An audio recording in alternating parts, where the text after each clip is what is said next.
A book examining Boris Johnson's time as Prime Minister is set to be released in May. Boris Johnson's right-hand man has been revealed, and it might surprise those who thought Dominic Cummings was pulling the strings of the ex-Prime Minister.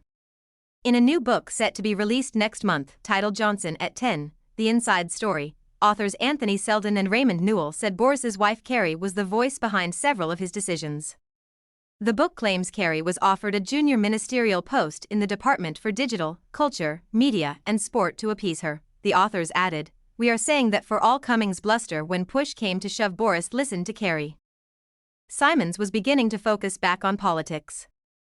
As she adjusted to her new reality in the very different and restricting world of the Downing Street flat, and to the birth of her first child, Wilfred, it became clear to her that Cummings was no longer an asset. The departures of Javid and then of Mark Sedwill had unsettled her confidence in him, no longer perceiving him to be a strategic necessity as he was in the summer of 2019.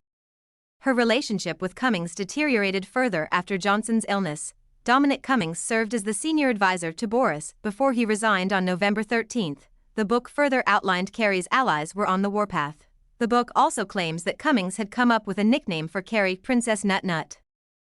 The pair reportedly had a damaged relationship after a conflict of interest. Cummings believed that Johnson was most useful as a vessel, while Simons' firm views often didn't chime with Johnson's, the book said. Both inspired great loyalty in their teams, but they also struck fear in those around them. An aide told the authors that people found Carrie difficult, precious and scary. Carrie married Boris Johnson in 2021 and has 2 children with the former PM Wilfred and Romy. She worked as a Conservative Party media off.